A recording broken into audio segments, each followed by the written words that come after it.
Hablar de Punisher dentro del UCM es entrar en un terreno curioso, porque estamos ante una versión que, en muchos aspectos, funciona de manera brillante en pantalla, pero que al mismo tiempo arrastra decisiones de concepto que generan una sensación constante de estar viendo algo incompleto, como si nunca terminara de consolidarse del todo.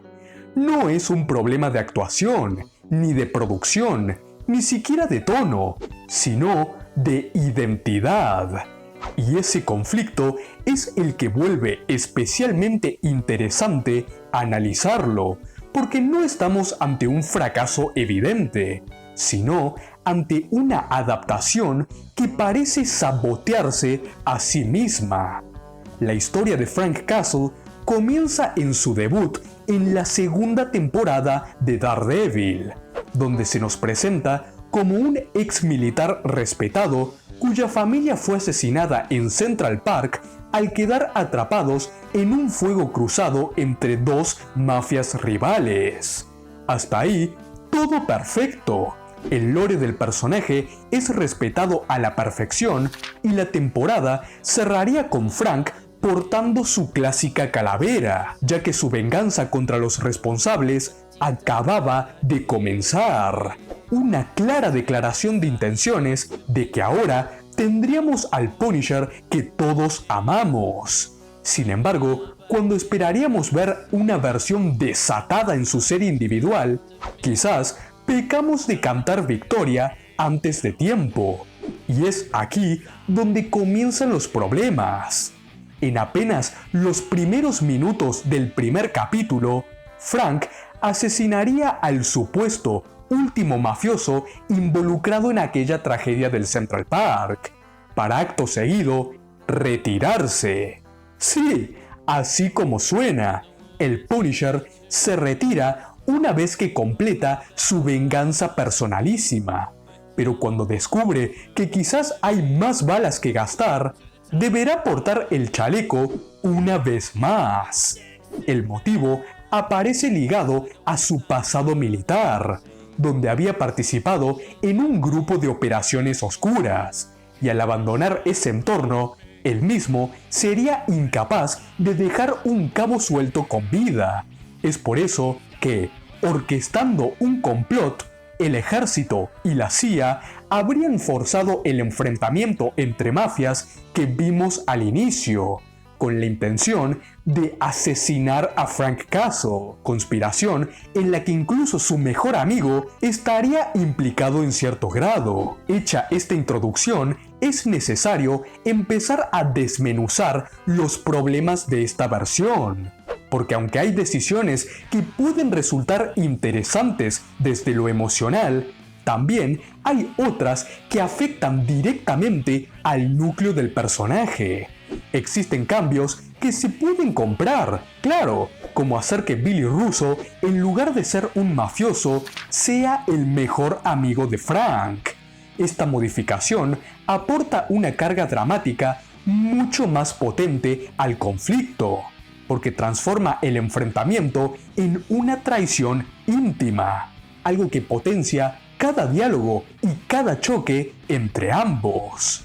La relación previa construye una hermandad que vuelve más dolorosa la caída, y eso a nivel narrativo funciona muy bien. Sin embargo, no todos los cambios corren con la misma suerte, ya que algunos, aunque enriquecen la trama como thriller, terminan diluyendo conceptos fundamentales del personaje. El primero de estos problemas aparece cuando la muerte de la familia Castle deja de ser un hecho aleatorio para convertirse en una conspiración.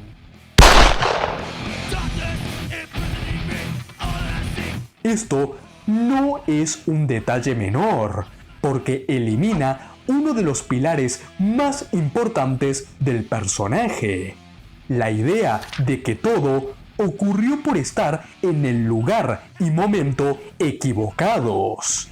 Puede parecer que la esencia sigue intacta, ya que sigue siendo un hombre que pierde a su familia de manera violenta. Pero esa lectura se queda en la superficie. La clave del personaje siempre fue que él mismo decide convertir ese hecho en algo personal, transformar una tragedia impersonal en una cruzada obsesiva contra el crimen, al convertir el evento en un plan dirigido específicamente contra él. Se invierte esa lógica, porque ahora no es su mente la que da sentido al caos, sino que el caos ya estaba diseñado para él. Esto le quita peso a su psicología, porque ya no estamos viendo a alguien que construye su guerra, sino a alguien que reacciona a una guerra que ya existía. El segundo problema, y probablemente el más evidente, es la insistencia en mostrar a un Punisher que se retira constantemente. No ocurre una sola vez, sino que se repite hasta el cansancio, convirtiéndose en un recurso narrativo que pierde toda efectividad.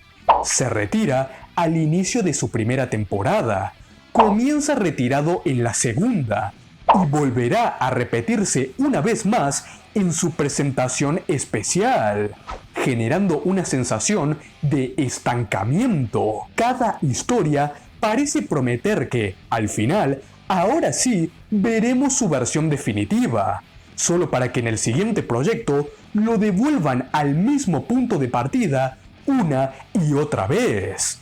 A nivel estructural, esto es repetitivo, pero a nivel de adaptación es aún más problemático. Frank Castle no es un personaje que se retire, no porque no pueda, sino porque no quiere. Su mente distorsionada no establece diferencias morales convencionales y puede equiparar a un ladrón menor con un asesino sin ningún tipo de conflicto. Independientemente de si se comparte o no su visión, es evidente que no estamos ante una persona normal. Mientras que alguien común podría buscar justicia o incluso venganza y luego intentar reconstruir su vida, él no funciona bajo esa lógica. Ha trasladado la guerra a su día a día, convirtiendo la ciudad en un campo de batalla permanente.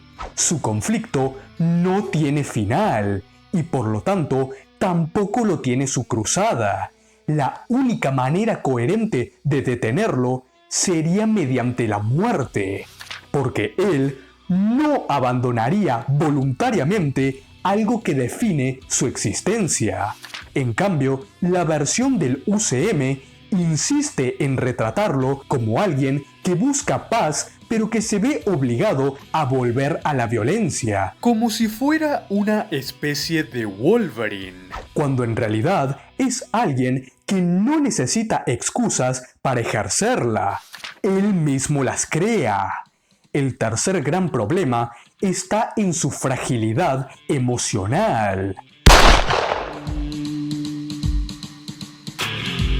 No se trata de cuestionar su capacidad para la violencia, porque eso está perfectamente representado, sino de cómo se construye su mundo interno. A lo largo de la serie, el personaje está constantemente recordando a su familia y quebrándose por ello, lo cual es comprensible desde una perspectiva humana, pero entra en conflicto con lo que el personaje representa. Como dijimos antes, Frank Castle no es una persona común, y su tragedia no lo deja simplemente roto, sino que lo transforma en otra cosa.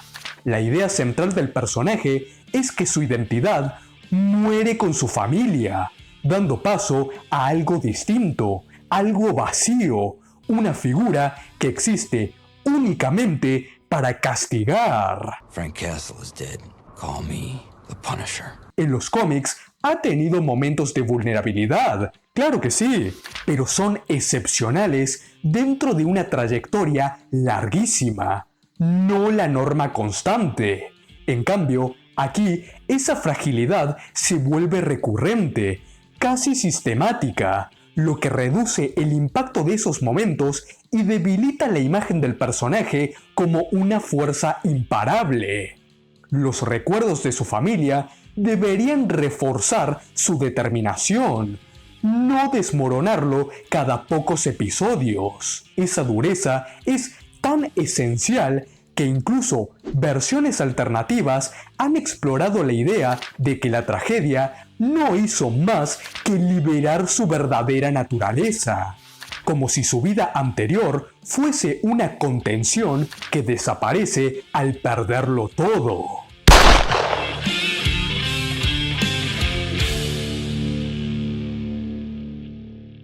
A pesar de todas mis críticas, sería un error decir que esta versión no funciona o que no resulta atractiva. Todo lo contrario, hay mucho que disfruto. La calidad general de las producciones en las que aparece es altísima. La interpretación es intensa y convincente. Y la posibilidad de verlo interactuar con otros personajes abre puertas muy interesantes dentro del universo compartido. Es fácil entender por qué muchos lo consideran uno de los puntos fuertes de este mundo narrativo. Sin embargo, eso no invalida los problemas, porque siguen estando ahí, limitando su desarrollo tanto como adaptación como personaje independiente. Existe una sensación constante de que nunca termina de avanzar, de que cada paso hacia adelante viene acompañado de dos hacia atrás, principalmente por ese recurso repetitivo del retiro. Y esto me genera cierta preocupación de cara al futuro, especialmente con su interacción junto a Spider-Man en proyectos como Brand New Day. No tanto por la violencia, que puede adaptarse sin problemas dentro de ciertos límites, sino por el enfoque del vínculo entre ambos. En los cómics, la relación es tensa, conflictiva, casi irreconciliable. Para Peter Parker, Castle es un criminal que no se diferencia de los villanos que persigue. Sin embargo, ciertas declaraciones y adelantos apuntan a una dinámica más cercana a la de hermano mayor y hermanito menor.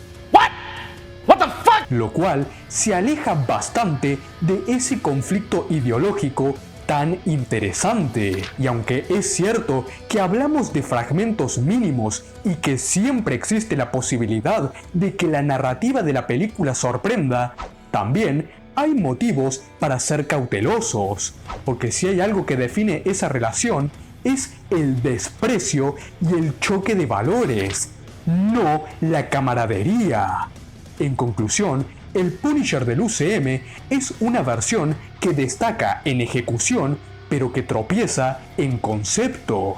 Tiene momentos poderosos, decisiones acertadas y un potencial enorme, pero se ve atrapado en una estructura que no le permite evolucionar ni consolidarse.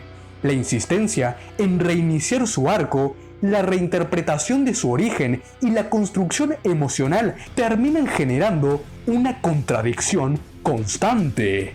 No es que no funcione, sino que podría funcionar mucho mejor si se atrevieran a dejarlo ser lo que realmente es: una guerra sin fin hecha persona.